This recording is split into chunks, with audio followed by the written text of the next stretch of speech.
সেই 50 বছর আগের থেকে এখন পর্যন্ত আমি সব মানুষের বুকে আছি, চোখের মনিতে আছি। নমস্কার বন্ধুরা, সবাইকে ওয়েলকাম জানাচ্ছি আমার সেকেন্ড ব্লকে। আশা করি সবাই ভালো আছো। এই যে আমার ছোট্ট একটা সেট আপ, যেটা দিয়ে ক্যামেরাটা খুব ভাইব্রেশন হচ্ছে। ঠিক আছে, তো চলে আসো। আমরা আজকে তোমাদেরকে দেখাবো আমার কিছু লুকিয়ে রাখা প্রপার্টি, কিছু সম্পত্তি। এই সম্পত্তিগুলো আমি অনেক দিন ধরে লুকিয়ে রেখেছিলাম তোমাদের থেকে। আজকে সেটাকে একটু দেখাবো, একটু খুলাসা করি ওটার। ঠিক আছে, তো প্রপার্টিগুলো কেমন লাগছে বা প্রপার্টিগুলো কেমন লাগবে সেটা আমি বলবো আপনাকে। আর আপনাদের দেখে কেমন লাগছে একটু কমেন্টে জানাবেন। আর যদি চ্যানেলটাকে সাবস্ক্রাইব করে না থাকেন, একটু চ্যানেলটাকে সাবস্ক্রাইব করে দেবেন, লাইক করে দেবেন, একটু শেয়ার করে দেবেন। ঠিক আছে, এই যে এই মণ্ডপটা আমি বানিয়েছি, 10 কোটি টাকা নিয়েছিল, খুব সুন্দর, যখন তখন লাইট জ্বলে ওঠে। ঠিক আছে, এখন আমরা একটু স্কিপ করে দিই, ডান দিকে চলে গেলাম। ও যে দেখুন ডান দিকে বিল্ডিংটা, এই বিল্ডিংটা 50 কোটি টাকা নিয়েছিল বানানোর জন্য, আমি দিয়েছিলাম। এটা এটা হচ্ছে আমার সেকেন্ড নাম্বার প্রপার্টি। এখন যাচ্ছি আমরা আমাদের থার্ড নাম্বার প্রপার্টি, যেটা হচ্ছে খাগড়াবাড়িতে অবস্থিত।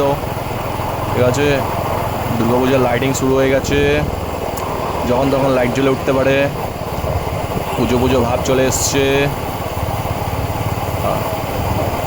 সবার পুজো লেগে গেছে, বাজার টাজার ভিড় হয়ে গেছে পুরো, যখন তখন মানুষ এদিক দিয়ে ওদিক দিয়ে চলে যাচ্ছে, কিছুই দেখছে না।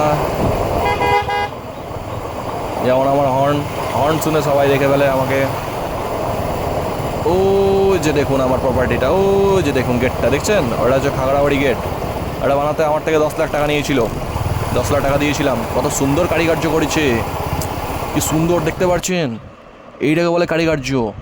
ঠিক আছে, এরকম কাজ যে করবে মানে কি বলবো, তাকে স্যালুট করবো না তো কি করব। চলো এখন চলে যাই। এটাকে এই সাইডে দৌড়াচ্ছে কেন কাকুর মনে হচ্ছে বাস লেট হয়ে গেছি, কাকুর বাস লেট হয়ে গেছি। চলো এখন একটু দৃশ্য দেখে আসি আমরা। ভাবছি কি স্কিপ করে দেবো, একটু স্কিপ করে দিই। ঠিক আছে, অনেক দূরের রাস্তা তো। চলো এখন ওভারব্রিজে চলে যাই। কি সুন্দর দৃশ্য। দাদা একটু সাইড দাও দাদা, অনেক অনেক ধন্যবাদ তোমাকে। বাহ, কি সুন্দর দৃশ্য। That's the beauty of nature. গাছের পাতা সবুজ, আকাশের রং নীল। দেখছি হাওয়া ছাড়া আমি কিছু শুনতে পারছি না, আমার কান বন্ধ হয়ে যাচ্ছি। এক কান দিয়ে কথা ঢুকছে, আরেক কান দিয়ে বেরোতে পারছে না। আর এদিক ওদিক থেকে মানে কি অবস্থা, রাস্তা ক্রস করে যাচ্ছি পিছনে না দেখে। ট্রাক আসছে, একটু স্কিপ করে দিচ্ছি। ঠিক আছে, স্কিপ না করলে পরে তো অনেক দূরের রাস্তা। এখন আমরা একটু ডান দিকে ঢুকে যাব।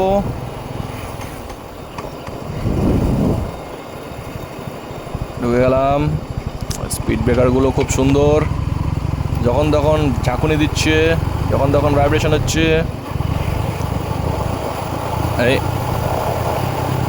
কি আরে কাকু, আপ কন হো, হু আর ইউ? ছড়িয়ে চলে এসছি আমরা মুম্বাইয়ের সেই জায়গাটা, যেই জায়গাটার মধ্যে আমরা অনেক কিছু খেলাধুলা করতাম। সেই সুন্দর জায়গা মুম্বাইয়ের, হচ্ছে আমাদের মুম্বাই। ঠিক আছে, এখন ওভারব্রিজে উঠে গেছি, আর একটা ছোটো করে মুম্বাই ওভারব্রিজ, খুব ভয়ঙ্কর ব্রিজ এটা, যখন তখন হেলে দুলে। ঠিক আছে, আশা করি এখন যেদিকে ঢুকবো সেই রাস্তাটা আপনারা দেখেছেন আগেও। ঠিক আছে, একটু দেখে নিন আপনারা। মনে আছে তো? ট্রাক কাকু। হ্যাঁ, এখন ডান দিকে চলে যাই। এটা হচ্ছে আমার বাড়ির রাস্তা। ও যে দেখছেন বাড়িগুলো, সাদা সাদা বাড়িগুলো, বিল্ডিং, ওই দেখুন একটা দুটো তিনটা। ঠিক আছে, দাঁড়ান একটু দেখাচ্ছি ভালোভাবে, দাঁড়ান 1 সেকেন্ড। তুমি কে? তুমি কি করছো এখানে? বাড়ি যাও। ও যে বাড়িগুলো দেখুন, দাঁড়ান, এই বাড়িগুলো হচ্ছে আমার। এই 3টে বাড়ি মিলিয়ে আমার থেকে কম করে হলো 50 লাখ টাকা নিয়েছিল।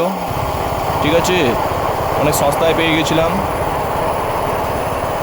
অনেক দূরের রাস্তা, খুব সুন্দর বাড়িগুলো, কিন্তু আমি থাকি না এখানে, এটা ভাড়া দিয়ে দিয়েছি। আরে ছেলেবেলে, তুমি কি করছো এখানে? কাকু তোমার হাতে আগুন কেন? ঠিক আছে ঠিক আছে, যাই এখন। আরে এটা এখানে কে বসে আছে? আরে দাদু কাকু কেমন আছো? ভালো আছি তো। চলে যাচ্ছি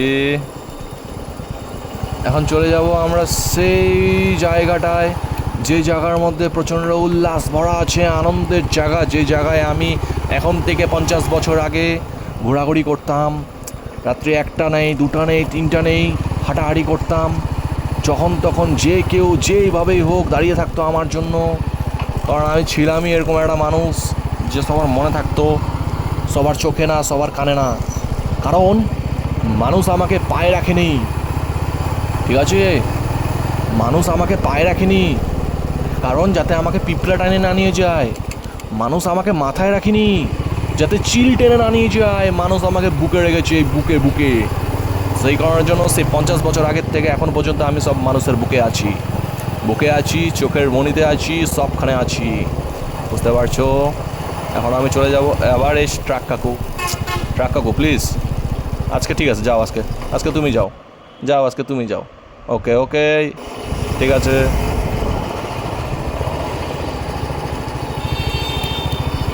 ঠিক আছে তাহলে বন্ধুরা, মনে পড়ে রবীন্দ্রনাথের রচিত সোনার গুটি, যেটা দিয়ে আমরা খেলাধুলো করতাম একটু।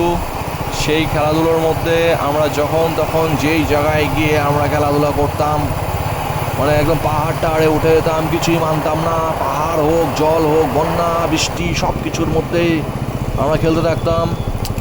এটা চলে আসলাম হচ্ছে আমরা গোয়াতে। গোয়ার একটা খুব সুন্দর রাস্তা এটা, ঠিক আছে? এই যে এই মোড়টা ক্রস করব, এই যে দোকানটা ক্রস করলাম, এই দোকানটা ক্রস করার পরে আমরা দিল্লি চলে আসলাম আবার, ঠিক আছে? দিল্লিতে চলে গেলাম। কত সুন্দর দৃশ্য দিল্লির, বাহ! আমাদের কুচবিহারও এরকম দৃষ্টি, মানে এরকম দৃশ্য নেই কুচবিহারে। কত সুন্দর দৃষ্টি, মানুষের মানে কত, মানে কি বলবো, সকাল সকাল মানে বরফ পড়ছে এখানে, ঠান্ডায় মানুষ বাঁচতে পারছে না, কাপড় দিয়ে কাটাকাটি করছে। দেখুন, এই যে সেই আমাদের প্যাসিফিক ওশেন, আমার সুইমিং পুল, এটা হচ্ছে আমার সুইমিং পুল। যে সুইমিং পুলের মধ্যে শুধু আমারই পারমিশন আছে এখানে আসার, আর কেউ নেই। কারণ আমার একটু দয়ালু মানুষ, আমি সবাইকে আসতে দিচ্ছি এখানে, কারণ আমি মানুষের মনে আছি, বুকে আছি, ঠিক আছে?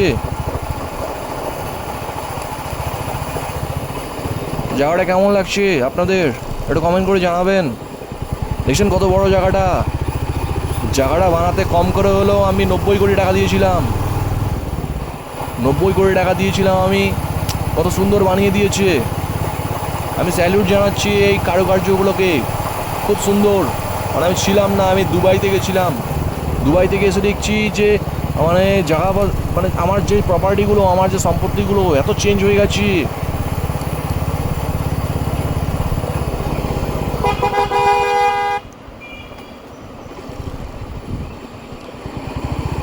দোকান টোকান বসে গেছে, মানে শুধু আমি একদিন ছিলাম না, একদিনের মধ্যে দুবাই থেকে চলে এসেছি। যখন তখন যে কোনো কিছু হয়ে গেছে, দোকান বসে গেছে, ফলের দোকান বসে গেছে, রাস্তা ভেঙে রেখে দিচ্ছে। একদিনের মধ্যে কিভাবে হতে পারে এটা?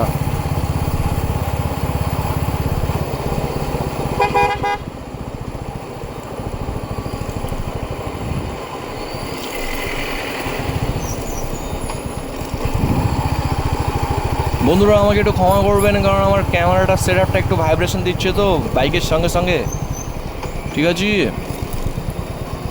আপনাদের একটু ভালোবাসা পেলে পরে আমি একটু সেট আপটা ভালো করতে পারবো, আরও মজার জিনিস আনতে পারবো। এখন আমি নিয়ে যাচ্ছি তোমাদেরকে আমার সেই মূল্যবান সম্পত্তি, যে সম্পত্তি মানে যেই জায়গাটার মানে যেই বাড়িটার মধ্যে যে আমি থাকতে ভালোবাসি, মানে বাড়িটা শুধু আমার জন্য বানিয়েছিল, ঠিক আছে? মানে যে বাড়িটা দেখাবো এখন তোমাদেরকে, মানে বাড়ি তো পরের কথা, আপনারা গেটটা দেখলে ভয় পেয়ে যাবেন। এটা হচ্ছে আমাদের জৈন মন্দির।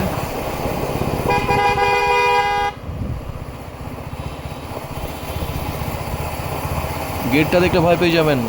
কাকু কি করছে? বহুত তেজ हो रहे हो, बहुत तेज हो रहे हो। এখন চলে যাবো লেফটে। মানে আমি 1000 টাকা না 5000 টাকা গ্যারান্টি দিচ্ছি, আপনারা গেটটা দেখলে ভয় পেয়ে যাবেন। ও যে দেখুন, ওই যে দেখুন, দেখছেন আমার বাড়িটা? বাড়িটা দেখেছেন তো? দূর থেকে দেখা যাচ্ছে বাড়িটা। মানে এই জায়গার মধ্যে যে আসবে মানে বাড়িটা দেখলে পরে অবাক হয়ে যাবে। এখন সামনে দেখুন গেটটা, বাড়ি আস্তে আস্তে চলে যাচ্ছে ভিতরে। গেটটা দেখছেন? এই গেট আমার জন্য বানিয়েছিল। এই যে এখন ব্লকটা বানাচ্ছি, এই ব্লকটা বানিয়ে আবার রিটার্ন হয়ে এই বাড়িতে আসবো, কারণ খিদাটিদা পেয়েছে, অনেক কিছু রাজভোগ রেগেছে আমার জন্য, খাওয়া দাওয়া করতে হবে না। আমাকে সবাই মান্য করে তো এখানে, আমাকে সবাই একটু ভালো টালো বাসে, ঠিক আছে? বাহ, কি সুন্দরভাবে রাস্তা ক্রস করছে, দেখছিলেন তো? দেখুন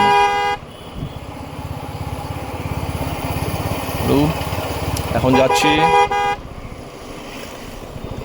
এই যে এটা হচ্ছে আমার একটা পুকুর সাইডে, রাজমাতা দিঘি বলে এটাকে, এটাও আমার, ঠিক আছে? এখানে আমি সময়তে আগে আসতাম, এখন থেকে 70 বছর আগে এসে সাঁতার টাতার কাটতাম আমি, ঠিক আছে?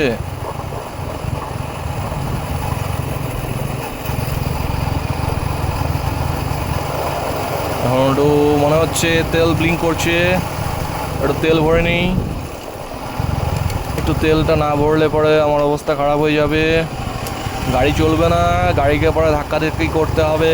আমি চাই না ধাক্কাতে গাড়িটাকে। দাদা কোথায় আসবো? আচ্ছা ঠিক আছে, আসছি, চলে যাচ্ছি আর চলে যাচ্ছি। মানে যেই জায়গাগুলো দেখালাম না আমি, সেই জায়গাগুলোর মধ্যে আমি থাকি না, ঠিক আছে? আমার ভালো লাগে না থাকতে। আমার একটা ছোট্ট ছোট্ট বাড়ি আছে, ওই বাড়ির মধ্যে থাকি আমি। আলস্যে কাটায় কাল, হেলায় হেলায়, শেষে তারা কষ্ট পায়, করে হায় হায়। এসব মানুষজন তো বোঝে না, মানুষজন শুধু আরাম আরাম আরাম করে, কিন্তু কে জানি বলেছিল আরাম আরাম হারাম হ্যায়। আমি আবার সেটাকে মানি না, আমি জানি যে আরাম করলে আরামই পাবো, ঠিক আছে? আমাকে আমার মতো থাকতে দাও, আমি নিজেকে নিজের মতো গুছিয়ে নিয়েছি। যেটা ছিল না সেটা না পাওয়াই থাক, সব পেলে নষ্ট জীবন। পরের লাইনটা আমি ভুলে গেছি, তোমরা চাইলে আমাকে কমেন্ট করে জানাতে পারো। অনেক অনেক ধন্যবাদ আমার এই ব্লগটা দেখার জন্য। ভালো আছি, ভালো থাকবো।